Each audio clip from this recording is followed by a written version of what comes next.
Hello नमस्कार दोस्तों, Sindhuja classes में आप सभी का स्वागत है। चलिए आज हम अपनी क्लास स्टार्ट करते हैं। हम लोगों ने पढ़ लिया है, वर्णमाला पढ़ ली है। वर्णमाला के बाद हमने पढ़ा है, शब्द पढ़ लिया है, वाक्य पढ़ लिया है, संज्ञा, सर्वनाम, विशेषण, ये सारी चीजें पढ़ ली हैं। अब उसी क्रम में अगला टॉपिक हमारा आता है क्रिया। क्रिया हमारा बहुत ही इम्पोर्टेंट चैप्टर है। देखिए, क्रिया क्या होती है, क्रिया किसे कहते हैं, क्रिया के बारे में हम कितने प्रकार की होती है, ये आज हम लोग पढ़ेंगे। देखिए, क्रिया क्रिया का नाम ही अपने आप में होता है। क्रिया का अर्थ ही होता है काम। क्रिया का मतलब होता है काम, यानी हम जिस काम को करते हैं उसे ही हम क्रिया कहते हैं। एक साधारण भाषा में अगर कहा जाए क्रिया किसे कहते हैं, तो काम को ही हम क्रिया कहते हैं। उसकी परिभाषा क्या है? जिस शब्द से किसी कार्य का करना या होना पाया जाता है, क्रिया कहलाती है। यानी ऐसा शब्द जिससे हमको ये पता चले कि किसी काम के बारे में बताया जा रहा है। कैसा काम? हम कोई काम कर रहे हैं, जैसे खा रहे हैं, खाना, पीना, उठना, बैठना, सोना, जागना, नाचना, कूदना, ये सारे काम हैं। ये तो इन्हें हम क्रिया कहेंगे। जिसमें एक्शन हो, क्या हो? एक्शन हो, उसे हम क्रिया कहते हैं। देखिए, क्रिया हमारी बनती कैसे है? क्रिया को ही हम संस्कृत में धातु कहते हैं और धातु को ही क्रिया कहते हैं। यानी कि धातु को ही क्रिया कहते हैं और क्रिया को ही धातु कहते हैं। बस अंतर इतना है, धातुएं क्या होती हैं? हम धातुएं जो है मूल रूप होती है और उसी में हम अगर प्रत्यय लगा देते हैं तो हमारी क्रिया बन जाती है। चलिए पहले समझते हैं धातु क्या होती है। क्रिया जिस मूल शब्द से बनती है, यानी जो ये क्रिया जिस मूल शब्द से बनती है मूल शब्द का मतलब मेन शब्द से बनती है, उसे धातु कहते हैं। धातु से ही क्रियापद का निर्माण होता है। प्रायः धातु में न प्रत्यय जोड़कर क्रिया का निर्माण होता है। कहने का मतलब है, जो हमारी धातुएं होती हैं वो धातुओं में अगर हम ना प्रत्यय जोड़ देते हैं तो वो क्रिया बन जाती है। जैसे देखिए, मेन हमारी जो मूल धातु है पढ़, मूल धातु हमारी क्या है? पढ़। और मूल धातु पढ़ में हमने ना जोड़ दिया, ना प्रत्यय जोड़ दिया तो बढ़ गया पढ़ना। पढ़ना हमारी क्रिया बन गई। लिख, लिख हमारा मूल शब्द है, मूल धातु है और उसमें ना प्रत्यय लग गया तो हो गया लिखना। यानी कि जो हमारे धातुओं में अगर ना प्रत्यय जोड़ दिया जाए तो वो क्रिया बन जाती है। फिर से देखिए, क्रिया का साधारण भाषा में होता है काम। साधारण भाषा में कहा जाए तो क्रिया को काम कहते हैं। और अगर परिभाषा देखते हैं तो जिस शब्द से किसी कार्य के करने या होने का पता चलता है उसे क्रिया कहते हैं। और क्रिया हमारी बनती कैसे है? धातुओं में प्रत्यय लगा देने से हमारी क्रिया बन जाती है। देखिए, अब हम थोड़ा सा पहले इसका एक ग्राफ समझ लेते हैं। क्रिया कितने प्रकार की होती है, क्योंकि क्रिया पढ़ना बहुत ही थोड़ा सा एक कठिन काम है। जब तक हम उसके बारे में थोड़ा सा समझ नहीं लेते तब तक हमें थोड़ा समझने में दिक्कत होती। जब हम उसका एक ग्राफ समझ लेते हैं तो फिर हमें थोड़ा पढ़ने में आसानी हो जाएगी। चलिए हम लोग एक चार्ट देखते हैं। पहले हम उसमें क्रिया के बारे में, क्रिया के कितने प्रकार या भेद होते हैं उसके बारे में पहले समझ लेते हैं। उसके बाद हम फिर एक एक करके आपको बताते हैं। देखिए, जो हमारी क्रिया होती है, क्रिया के दो प्रकार होते हैं। एक होता है मूल क्रिया और दूसरा होता है यौगिक क्रिया। यानी हमारी क्रिया के कितने प्रकार होते हैं? दो प्रकार होते हैं। कौन कौन से? नंबर 1 हमारी मूल क्रिया और नंबर 2 हमारी यौगिक क्रिया। अब देखिए, मूल क्रिया, मूल शब्द से ही पता चल रहा है, मूल मीन्स मेन, जो हमारी क्रिया होती है उसे हम, जिसमें कोई परिवर्तन, देखिए मैंने आपको मौलिक और यौगिक पढ़ाया है, उसमें हमने आपको बताया है मूल का मतलब क्या होता है, मेन, यानी जिसमें कोई परिवर्तन ना हो उसे हम मूल क्रिया कहते हैं। और दूसरी यौगिक, यानी जिसमें हम कोई परिवर्तन कर दें, यौगिक का मतलब मिला हुआ, तो उसे हम यौगिक क्रिया कहते हैं। तो देखिए क्रिया हमारी दो प्रकार की होती है, मूल क्रिया और यौगिक क्रिया। यौगिक क्रिया भी हमारी कई प्रकार की होती है। देखिए एक कर्म के आधार पे, यौगिक क्रिया हमारी कर्म के आधार पे दो प्रकार की होती है, सकर्मक क्रिया और अकर्मक क्रिया। कौन कौन सी? कर्म के आधार पे हमारी क्रियाएं दो प्रकार की होती हैं, सकर्मक क्रिया और अकर्मक क्रिया। सकर्मक क्रिया हमारी दो तरह की होती है, एक कर्मक और द्विकर्मक। देखिए नाम से ही पता चल रहा है, कर्म के आधार पर, यानी ऐसी क्रियाएं जिसमें कर्म के बारे में बात की जाए। किसके बारे में बात की जाए? कर्म के बारे में। अगर उसमें कर्म के बारे में बात की जाए तो हमारी कर्म के आधार पे होगी। देखिए सकर्मक, मैंने आपको बताया है जब हम किसी शब्द का अलग अलग अर्थ निकालें तो हमको पढ़ने में बहुत ही आसान हो जाता है। देखिए कर्म, कर्मक, कर्मक का मतलब कर्म, और सामी साथ में, यानी जिसके साथ में कर्म हो उसे हम सकर्मक क्रिया कहते हैं। और देखिए इसमें लिखा है अकर्मक, अकर्म, आ मीन्स नहीं, आ मीन्स नहीं, यानी जिसमें कर्म ना हो, जिसमें कर्म ना हो उसे अकर्मक कहते हैं। और सा मीन्स साथ में, यानी जिसके साथ में कर्म हो, ये हमारा अकर्मक और सकर्मक हो गया। देखिए सकर्मक भी क्रिया हमारी दो प्रकार की होती है, एक कर्मक और द्विकर्मक। एक कर्मक का मतलब देखिए एकदम नाम से पता चल रहा है, एक कर्मक, यानी कि एक कर्म हो। क्या कह रहा है? जिसमें सिर्फ एक कर्म हो वो हमारी एक कर्मक हो जाएगी। द्विकर्मक, जिसमें दो कर्म हो, कहने का मतलब ऐसी सकर्मक क्रिया में जिसमें दो कर्म होंगे वो हमारी सकर्मक क्रिया का द्विकर्मक उदाहरण होगा। आगे अकर्मक क्रिया, यानी जिसमें कर्म हो ही ना उसे अकर्मक क्रिया कहते हैं। अर्थ के आधार पे क्रिया, अर्थ के आधार पे हमारी भी क्रियाएं दो प्रकार की होती, एक क्रियार्थक संज्ञा और एक प्रेरणार्थक क्रिया। फिर से देखिए अर्थ के आधार पे हमारी जो क्रियाएं हैं वो दो प्रकार की होती हैं, एक क्रियार्थक संज्ञा और दूसरी प्रेरणार्थक क्रिया। और हमारी यौगिक क्रियाओं में पूर्वकालिक क्रिया, संयुक्त क्रिया, सहायक क्रिया और कालवाचक क्रिया, ये सब भी आती हैं। देखिए हर बुक में अलग अलग दिया है, अलग अलग क्रियाएं दी हैं, अलग अलग प्रकार दिए हैं, अलग अलग, लेकिन हमको पढ़ना सब कुछ है। इसमें जो भी है हमको पूर्वकालिक क्रिया भी पढ़ना है, संयुक्त क्रिया भी पढ़ना है, सहायक क्रिया, कालवाचक, ये सब पढ़ना है। और आपको ये जो चार्ट बना है ये अच्छे से तैयार हो। जैसे क्वेश्चन पूछा जाता है कि कर्म के आधार पे क्रियाएं कितने प्रकार की होती हैं, तो आप बता सके कि कर्म के आधार पे क्रिया दो प्रकार की होती हैं, सकर्मक और अकर्मक। अर्थ के आधार पे क्रियाएं कितने प्रकार की होती है? दो प्रकार की होती, क्रियार्थक और प्रेरणार्थक। फिर उसके बाद आपसे पूछा जाए क्रिया कितने प्रकार की होती, तो क्रिया भी दो तरह की होती है, मौलिक और यौगिक। तो ये चार्ट आपको पूरा अच्छे से पढ़ लेना है, आप अपनी कॉपी पे बना लीजिए जिससे आपको समझने में आगे दिक्कत ना हो।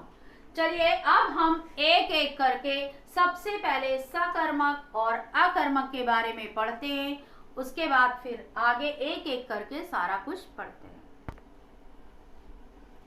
सकर्मक क्रिया, देखिए सकर्मक क्रिया क्या होती है, इस नाम को पहले पढ़िए और देखिए नाम से ही पता चल रहा है कि हम किसकी बात कर रहे हैं। सकर्मक। देखिए ये लिखा है कर्म, कर्मक का मतलब कर्म और सा मीन्स साथ में। मैंने आपको बताया है जब भी किसी भी शब्द में स जुड़ जाता है तो उसका अर्थ हो जाता है साथ में, यानी जिसके साथ में क्या हो, कर्म हो, यानी जिस क्रिया के साथ कर्म हो या कर्म होने की संभावना हो। यानी ये जरूरी नहीं कि आपको दिखे कि उसमें कर्म है, उसकी संभावना भी हो सकती है हो, तथा जिस क्रिया का फल कर्म पर पड़ता हो। फिर देखिए जिस क्रिया का असर जो है वो कर्म पर पड़ता हो उसे सकर्मक क्रिया कहते हैं। देखिए ये परिभाषा है, हम परिभाषा तो हमें पढ़ना है क्योंकि किताब में अगर हम अपनी लैंग्वेज में लिखेंगे तो वो देखने में कम अच्छा लगता है, इसलिए उसके परिभाषा उसमें बिल्कुल वर्ड टू वर्ड अच्छे से लिखी जाती है। लेकिन अगर हम समझें अपनी लैंग्वेज में तो बहुत ही आसान है। देखिए आप कोई भी वाक्य पढ़ते हैं तो उसमें कर्ता, क्रिया और कर्म जरूर होता है क्योंकि सेंटेंस की रचना ही यही होती है। आप इंग्लिश में देखिए पढ़ते हैं subject plus verb plus object, ये पढ़ते हैं। तो यानी कोई भी क्रिया, कोई भी वाक्य होगा तो उसमें कर्ता भी होगा, कर्म भी होगा और क्रिया भी होगी। अब जरूरी नहीं, कभी कभी होता है कि कर्म छुपा भी रहता है। हाँ, तो देखिए क्या कह रहा है, जिसमें क्या होता है क्रिया का असर कर्ता उपकर्म पर पड़े उसे हम क्या कहते हैं, सकर्मक क्रिया कहते हैं। देखिए लिखा है राम फल खाता है। देखिए इसमें काम क्या हो रहा है, खाने का, तो ये हमारी हो गई क्रिया। इसमें क्रिया क्या हो गई, खाना। अब इसका असर देखो किस पे पड़ रहा है, क्या खा रहा है, क्या खा रहा है, तो खाना खा रहा है। तो इसमें कर्म क्या हो गया, फल, क्या हो गया, फल। देखिए एक और भी देख लीजिए इसमें, अगर हम क्रिया से क्या या किसको, क्या या किसको, क्या या किसको लगा के प्रश्न पूछते हैं, अगर उसका उत्तर मिल जाता है तो समझिए वो हमारी सकर्मक क्रिया है। देखिए लिखा है राम फल खाता है, इसमें कह रहा है कि राम फल खाता है। आप देखिए राम कर्ता हो गया, क्रिया इसमें खाने की हो रही है। अब इससे पूछो क्या खाता है, फल खाता है, तो फल हमारा कर्म हो गया, और जब कर्म हमको मिल गया तो कर्म हमारा अगर साथ में है तो सकर्मक क्रिया।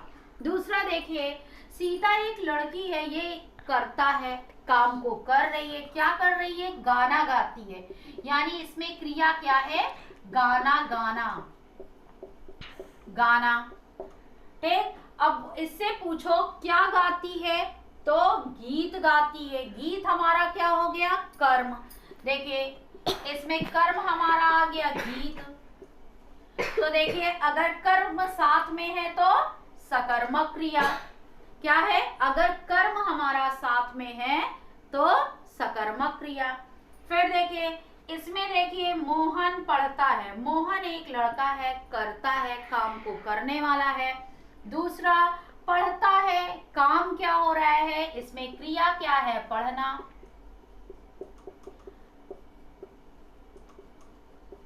पढ़ना। अब देखिए यहाँ पे आप कहेंगे मैम यहाँ तो कर्म है ही नहीं, बिल्कुल नहीं है, लेकिन आपको हमने बताया है कि कर्म होने की संभावना भी हो सकती है, ये जरूरी नहीं कि कर्म आपको दिख रहा हो। अगर वो मोहन पढ़ता है, मोहन पढ़ रहा होगा तो जरूर कोई ना कोई चीज पढ़ रहा होगा। मोहन अखबार भी पढ़ सकता है, मोहन किताब भी पढ़ सकता है, मोहन मैगजीन भी पढ़ सकता है, मोहन कुछ भी पढ़ सकता है, जो उसके इंग्लिश की बुक भी पढ़ सकता है। तो देखिए कोई भी चीज है, जैसे मोहन पढ़ता है, अगर हम क्रिया से क्या प्रश्न पूछे, क्या पढ़ता है, तो क्या से उत्तर आ गया, किताब पढ़ता है, संभावना बन गई, अखबार पढ़ता है, तो हमको उत्तर मिल जा रहा है। और जब उत्तर मिल जा रहा है या मिलने की संभावना हो रही है तो वो भी हमारी सकर्मक क्रिया में आता है। यानी कि जिसमें कर्म साथ में हो, अगर हम क्रिया से क्या या किसको प्रश्न करें और उसका उत्तर मिल जाए तो समझो वो हमारा कर्म होता है, और जब कर्म साथ में होता है तो उसे सकर्मक क्रिया कहते हैं। फिर देखिए, जिसमें संभावना हो, हम उससे क्रिया से क्वेश्चन पूछते हैं, प्रश्न पूछते हैं, वो क्या कर रहा है, अगर उसका उत्तर आ जा रहा है, आने की संभावना बन रही है कि ऐसा हो सकता है, तब भी वो हमारी सकर्मक क्रिया होगी। अब पढ़ते हैं अकर्मक क्रिया। देखिए, अकर्मक क्रिया,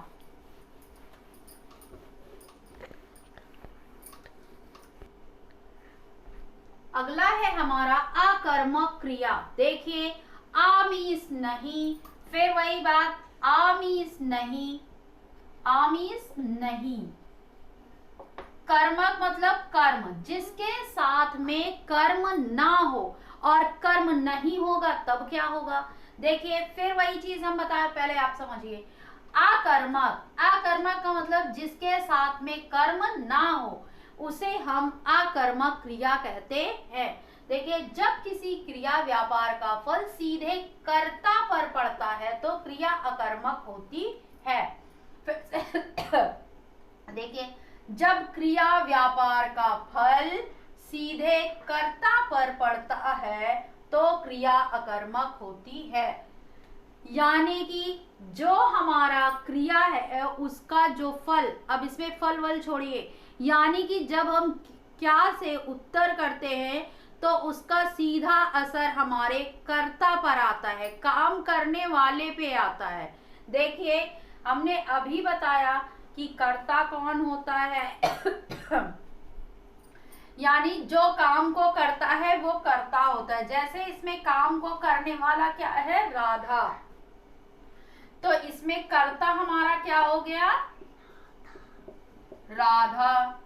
काम क्या कर रही है, रोने का, तो यहाँ पे क्रिया क्या हो गई, रोना। अब आप रोने से पूछिए वो क्या रोती है, तो क्या आपको पता है क्या रोती है? कोई चीज तो है नहीं कि आप बता पाएंगे।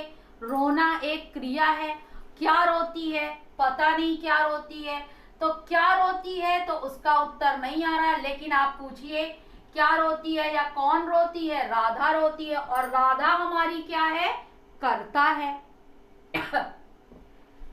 देखिए, फिर से इसको समझिए। अगर हम रोती से पूछें, रोती हमारी क्रिया है, और अगर हम क्रिया से पूछें क्या रोती है तो उसका उत्तर हमें नहीं मिल रहा है, नहीं मिल रहा है तो वो हमारी अकर्मक क्रिया होगी। लेकिन उत्तर तो नहीं मिल रहा, अब परिभाषा के हिसाब से कर्ता पर असर पड़ता है, तो देखिए कर्ता पे असर पड़ रहा है। कौन रोती है, राधा। कौन रोती है, राधा रोती है, और राधा हमारी क्या है, कर्ता। यानी कि जो क्रिया का असर है वो सीधे राधा कर्ता पे पड़ रहा है, ना कि कर्म पे पड़ रहा है, तो वो हमारी अकर्मक क्रिया होगी। जैसे मोहन हंसता है, हंसने का काम कौन कर रहा है, मोहन, तो कर्ता हमारा क्या हो गया, मोहन, और काम क्या हो रहा है, हंसना, यानी क्रिया क्या हो गई हमारी, हंसना। अब हम क्रिया से पूछे क्या हंसता है, क्या उत्तर मिल रहा है, नहीं उत्तर मिल रहा। क्या हंसता है, पता नहीं क्या हंसता है, लेकिन हंसने का काम कौन कर रहा है, मोहन कर रहा है, यानी हंसने का सीधा असर किस पे पड़ रहा है, कर्ता पे पड़ रहा है। और हमारे डिफिनेशन में लिखा है कि अगर क्रिया व्यापार का फल सीधे कर्ता पे पड़े तो वो हमारी अकर्मक क्रिया होगी। दूसरे शब्दों में कह सकते हैं जब इसमें कर्म है ही नहीं तब हमारी अकर्मक क्रिया होगी। अब कर्म हम कैसे निकालेंगे, क्या का उत्तर देंगे, अगर हमारा क्या से प्रश्न करेंगे, अगर क्या का उत्तर मिल जाता है तो समझिए वो सकर्मक है, और अगर क्या का उत्तर नहीं मिलता है तो वो हमारी अकर्मक क्रिया है। इसमें देखिए ये वाला सेंटेंस बहुत कंफ्यूजन का रहता है। देखिए, इसमें लोग कहते इतना बड़ा सेंटेंस है, इसमें कर्म है, ये है। देखिए, इसमें काम क्या हो रहा है? उड़ने का। उड़ने का काम कौन कर रहा है? पक्षी। तो इसमें कर्ता हमारा हो जाएगा पक्षी, और काम क्या हो जाएगा? उड़ना, यानी क्रिया हमारी क्या हो जाएगी? उड़ना। जरा हमारे आप क्रिया से क्वेश्चन करिए, क्या उड़ते हैं? बताइए, क्या आकाश उड़ते हैं? क्या लिखा है? हम उड़ने से प्रश्न पूछे क्या उड़ते हैं, तो आपका आंसर आता है पक्षी, और पक्षी हमारा क्या है? कर्ता है। यानी क्रिया का असर सीधे किस पे पड़ रहा है? कर्ता पे पड़ रहा है। और जब क्रिया का असर सीधे कर्ता पे पड़ता है तो वो हमारी अकर्मक क्रिया होती है। अगर इसका ये उत्तर आ जाता, पक्षी आकाश में उड़ते, हम अगर उड़ने से पूछते क्या उड़ते हैं, क्या उड़ते हैं, अगर यहाँ पे आ जाता उत्तर आकाश बादल उड़ते हैं, तब तो आपका नहीं होता, सकर्मक हो जाता। लेकिन यहाँ पे क्या उड़ते हैं? पक्षी उड़ते हैं, तो ये हमारा अकर्मक क्रिया होगी। Thank you. आज का वीडियो देखने के लिए बहुत बहुत धन्यवाद। अगर आपको मेरा वीडियो अच्छा लगा है तो लाइक, शेयर, सब्सक्राइब और कमेंट करना बिल्कुल ना भूलें। और अगर आपको इसमें कोई डाउट लगता है तो कमेंट करके ज़रूर पूछें। ये बहुत इम्पॉर्टेंट टॉपिक है और आप लोग अच्छे से अपना नोट्स बनाते चलिए, जिससे आपको बाद में पढ़ने में कोई दिक्कत ना आए। Thank you.